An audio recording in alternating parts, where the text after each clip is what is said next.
Page setup में जाकर इसको लैंडस्केप करता हूँ, ये पूरा डाटा देखें एक ही शीट पे आ गया। अच्छा, अब लेफ्ट और राइट अलाइनमेंट देखें, यहाँ से गैप कम है, राइट अलाइनमेंट पे गैप ज्यादा है। मैं चाह रहा हूँ लेफ्ट और राइट अलाइनमेंट जो है वो ठीक हो जाए, तो मार्जिन में जाकर इसको centre on the page horizontally कर देते हैं। ये देखें लेफ्ट और राइट पे इसका जो डिफरेंस है, मार्जिन है, वो दोनों एक्यूरेट हो गई है।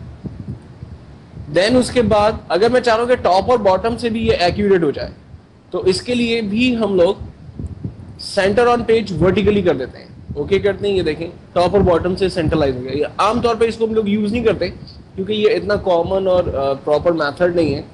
हम लोग लेफ्ट और राइट सेंट्रलाइज करते हैं, ये हम लोग यूज करते हैं। अच्छा, अब यहीं पर ही रहते हुए फॉर एग्जांपल डाटा अगर मेरे पास बहुत बड़ा है, लाइक सेम डाटा की मैं कॉपी बना लेता हूँ और इसको मैं कॉपी पेस्ट कर लेता हूँ, ठीक है। और अब जब मैं इसका प्रीव्यू देखता हूँ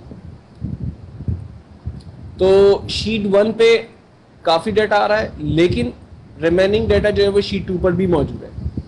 अच्छा, शीट 2 पे जो डाटा आ रहा है उसमें हेडिंग्स नहीं आ रही, मैं चाह रहा हूं कि इसके टॉप पर भी हेडिंग्स आ जाए। तो आप बजाय इसके कि यहां से इकबाल के रिकॉर्ड से इसको कट पेस्ट करें, आप पेज हेडर में जाते हैं और शीट में जाकर rows to repeat at top इस कमांड को चूज करते हैं। अभी ये डिसेबल है, फिलहाल मैं इसको ओके करता हूं, क्लोज करता हूं, और अब मैं जा रहा हूं पेज लेआउट के अंदर, यहां से सेटअप के अंदर या मार्जिन में चले जाते हैं।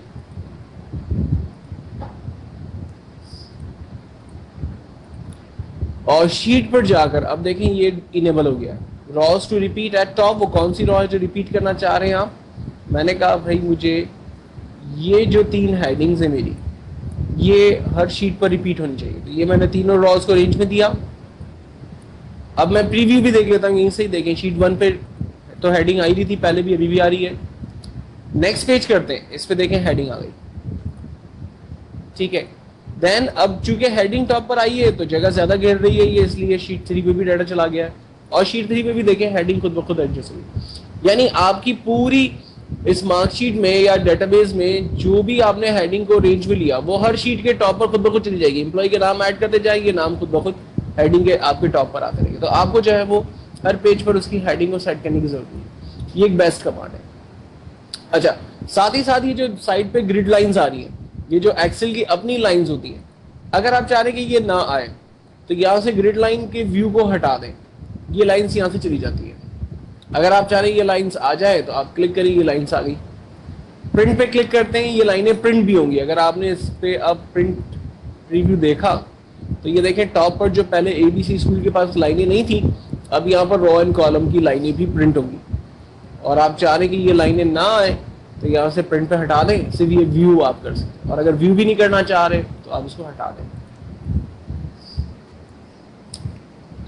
मल्टीपल शीट का एक बड़ा अच्छा कॉन्सेप्ट है इसके अंदर। फॉर एग्जाम्पल मेरे पास जो ये डेटाबेस है,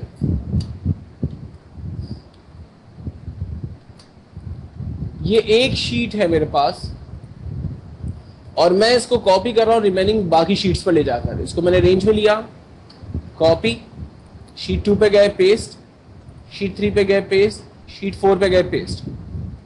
अच्छा, अब क्या हुआ, शीट 1 पे तो डाटा बड़ा एक्यूरेट आ रहा है, इसकी फॉर्मेटिंग भी हुई है, पेज पे भी आ रहा है, हर चीज बिल्कुल ठीक है। लेकिन शीट 2 पर डाटा देखें सही से नहीं आ रहा, स्पेशली ये जो पोजीशंस है, ये कॉलम ठीक नहीं आ रहा। शीट 3 पे भी ये प्रॉब्लम है, 4 में भी ये प्रॉब्लम है। मुझे तीनों शीट पर एक साथ एक जैसी फॉर्मेटिंग अप्लाई करनी है, तो आप शिफ्ट के साथ शीट 2 सेलेक्ट करते हैं, शिफ्ट दबा के रखते हैं, शीट 3 पे क्लिक किया, शीट 4 पे क्लिक किया। अब क्या हुआ, आपकी तीनों शीट सेलेक्ट हो गई और आपके पास ऊपर हेडिंग आ रही है टाइटल बार में ग्रुप। ग्रुप के होने से आपको फायदा ये होता है कि वंस आप किसी भी शीट पर काम करें, जितनी शीटों का ग्रुप बना हुआ है उन तमाम के ऊपर ये काम अप्लाई हो जाता है। फॉर एग्जाम्पल, अगर मैं डी कॉलम के अंदर इसकी साइज को बड़ा करता हूँ, ये देखें डी कॉलम में मैं शीट 2 पर हूँ, उस वक्त मैंने कॉलम की साइज को बड़ा किया, ठीक है, और सारा डाटा एक ही कॉलम के ऊपर आ गया। रॉज को मैंने सेट किया, रेंज बनाई, डबल क्लिक किया, ये सारी रॉज सेट हो गई। अब मैं शीट 3 पे जाके देख रहा हूँ, देखें वो भी सही हो गई। शीट 4 पे जाके देख रहा हूँ, देखें वो भी सही हो गई। ग्रुप अभी भी बना हुआ है। शिफ्ट दबा के रखेंगे, दोबारा क्लिक करेंगे, ग्रुप खत्म हो गया। फायदा क्या हुआ कि मैंने फॉर्मेटिंग सिर्फ शीट ग्रुप बनाकर एक शीट पर अप्लाई की, तीनों शीटों पर वो काम हो गया। अच्छा, ग्रुप बनाने के बाद ये ख्याल रखना है कि आपने टेक्स्ट टाइपिंग नहीं करनी है। अगर मैंने यहाँ पर XYZ कंपनी की जगह टाइप किया ABC कंपनी, ठीक है, आप देखें शीट 3 पे भी आ गया, शीट 2 पे भी आ गया। मैं चाह रहा था कि ये सिर्फ शीट 4 पे आ जाए, लेकिन क्या हुआ, ये काम शीट 3 पे भी चला गया, 4 पे भी चला गया। क्योंकि ग्रुप बनाने से आपको ये नुकसान या ये फायदा होता है कि आप एक शीट पर जो काम करेंगे वो काम सारी शीटों पे चला जाएगा। जो फॉर्मेटिंग करेंगे एक शीट पर वो तमाम शीटों पे चली जाएगी। तो फॉर्मेटिंग कॉन्सेप्ट के अंदर तो ये बहुत अच्छा है कि अगर बार बार जाकर हर शीट पे फॉर्मेटिंग करें, उससे बेहतर है कि आप ग्रुप बना दें, एक शीट पे करें, सबके ऊपर अप्लाई हो गया। लेकिन अगर आपने एम्प्लॉय के नाम लिखने हैं शीट 1 पर अलग, शीट 2 पे अलग, शीट 3 पे अलग, और आपने ग्रुप बना के टाइपिंग कर दी, तो हर शीट के ऊपर एम्प्लॉय का नाम चला जाएगा एक जैसा ही। तो वो एक टेंशन वाली बात है कि यार ये क्या हो गया, ओवरराइट हो जाएगा। वंस आप सोच रहे होंगे कि यार मैं तो शीट 1 पे सिर्फ चेंजिंग कर रहा हूँ, ग्रुप बना हुआ है, शीट 2 और शीट 3 पे भी ओवरराइट हो जाएगा, और फिर आपको ये याद नहीं होगा कि यार मैंने शीट 2 और शीट 3 पे ओरिजिनल नाम किया था। तो इन चीज़ों को अवॉइड करना, ग्रुप को बहुत एहतियात से यूज़ करना, और ये ख्याल रखना कि ग्रुप को ज़्यादातर यूज़ किया जाता है फॉर्मेटिंग टेक्निक्स के हवाले से, ना कि टेक्स्ट टाइपिंग के हवाले से। अच्छा, अब मल्टीपल शीट के अंदर चलते हैं। फॉर एग्जाम्पल ग्रुप का एक कॉन्सेप्ट देखा, अभी इसी को हम प्रिंटिंग के हवाले से भी देखते हैं। मेरे पास शीट 2, शीट 1 2 शीट 4 चारों शीट है।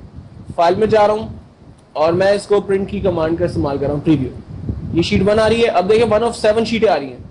नेक्स्ट कर रहा हूँ, आधा डाटा आ रहा है, नेक्स्ट कर रहा हूँ, आधा डाटा आ रहा है। देखिए क्योंकि ये लैंडस्केप है, मैं इसको, सॉरी ये प्रोटेक्ट है, मैं इसको लैंडस्केप कर रहा हूँ। मैंने लैंडस्केप किया, ओके। अब देखिए शीट 3 हो गई, इसको भी लैंडस्केप करना पड़ेगा। नेक्स्ट करते हैं, इसको भी लैंडस्केप करना पड़ेगा। अब ये सारा डाटा सेव हो गया, ठीक है। टोटल मेरे पास अब 3 शीटों पर डाटा पूरा, 4 शीटों पर डाटा पूरा है। अच्छा, शीट 1 जो है वो लेफ्ट और राइट से सेंट्रलाइज है, शीट 2 3 4 नहीं है। सेटअप में जाते हैं, मार्जिन में से इसको सेंटर ऑन पेज हॉरिजॉन्टली करते हैं, ये देखें लेफ्ट राइट सेंटर हो गई। नेक्स्ट पेज सेटअप में जाकर सब पे बारी बारी करना पड़ रहा है, राइट। तो ये एक जैसी फॉर्मेटिंग टेक्निक्स को अप्लाई कर सकते हैं हम। उसका प्रीव्यू देख, एक बेसिक एडवांटेज ये होता है। अच्छा, इसके बाद मैंने आपको पहले बताया कंडीशनल फॉर्मेटिंग हम देख चुके हैं। ग्रिड लाइंस की टेक्निक्स हम लोगों ने अभी समझ ली, ऑन ऑफ कर सकते हैं ग्रिड लाइंस को। हाइड एंड रीडिस्प्ले डाटा और ग्रुप अनग्रुप का कॉन्सेप्ट है, ये लास्ट सेशन में देखा था। फॉर एग्जाम्पल अगर मैं चाह रहा हूं कि तमाम एम्प्लॉय की जो सैलरी है वो कॉलम जो है वो छुप जाए, तो ग्रैंड टोटल के कॉलम पे राइट क्लिक करके इसको हम हाइड कर देते हैं। ये मेरे ख्याल से मैंने पहली क्लास में बता दिया था, हाइड और अनहाइड का कॉन्सेप्ट। जे के बाद एल कॉलम है, के नहीं है। 2 कॉलम को रेंज में लिया, राइट क्लिक अनहाइड किया, वापस आ गया, राइट क्लिक करते हैं, हाइड कर दिया। तो हाइड अनहाइड ये बिल्कुल सिंपल कॉन्सेप्ट है। कॉलम बीच में इंसर्ट करना है, राइट क्लिक इंसर्ट, एक कॉलम आ गया। डिलीट करना है, राइट क्लिक डिलीट। अच्छा, ग्रुप बनाने का कॉन्सेप्ट भी हम लोग लास्ट क्लास में देखा था।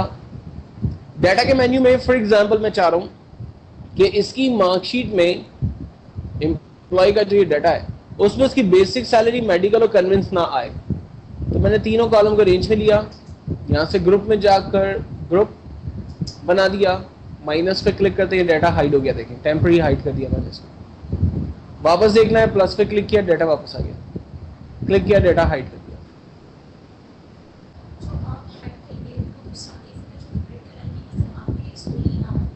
सब देख सकते हैं, ये वाले पे तो कोई मसला ही नहीं है ना। आपने किसी को शीट भेजी, वो प्लस पे क्लिक करेगा, उसकी डिटेल उसके सामने आ गई।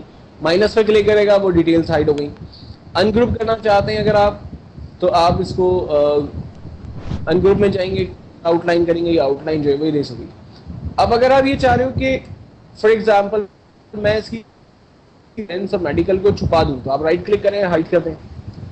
अब अगर वो सामने वाला पर्सन टेक्निकल है, वो देख रहा है कि टोटल टैक्स और ग्रैंड टोटल है, और ई के बाद सीधा आई कॉलम है, तो एफ जी एच 3 कॉलम बीच में मिसिंग है, तो वो ई और आई को रेंज में लेगा, राइट क्लिक करेगा और अनहाइड करेगा, उसके पास सारे कॉलम्स आ गए, तो उसके पास सारी डिटेल्स खुलकर आ जाएंगी, वो देख सकता है क्या आगे। हाँ, अगर आप ये करो कि इसको हाइड कर दो और हाइड करने के बाद आप इसको प्रोटेक्ट शीट कर दो, तो फिर वो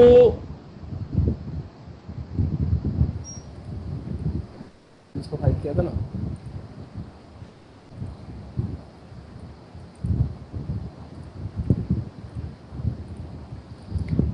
अब वो इसको अनहाइड नहीं कर सकता अगर प्रोटेक्शन लगा हुआ है, तो ना वो उस पर काम, वो रीड ओनली फाइल होगी।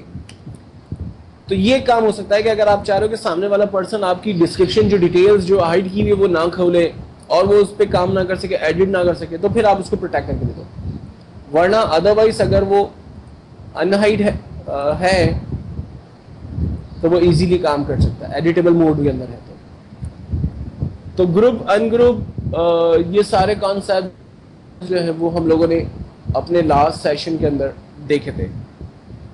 अच्छा, इफ यूटिलिटी तो हम लोगों ने पहली क्लास में देखा था, जिसके अंदर हमने ग्रेड का फार्मूला देखा था। फिर हमने डिफरेंट एग्जांपल ली थी कि अगर एम्प्लॉय की सैलरी जो है वो 10,000 से बड़ी है तो वो मैनेजर होगा, अगर नहीं है तो वो असिस्टेंट मैनेजर होगा। उस एग्जाम्पल को हमने देखा था। हम लोगों ने इफ के जरिए जो है वो ACR सिस्टम, उसकी सैलरी इंक्रीमेंट प्रोग्राम को बनाने की कोशिश की थी। हमने इफ के जरिए जो है वो अटेंडेंस का प्रोग्राम बनाया था। ठीक है, तो इफ यूटिलिटीज हम लोग देख चुके हैं। इसके बाद 3 कमांड है, गोल से, डाटा टेबल और सिनेरियो। ये 3 चीजें जो हम लोगों ने नहीं की है। तो ये हमें मिलती हैं तीनों चीजें फॉर्मूलों में, और ट्रेस इसमें है, ट्रेस भी बताना है आपको।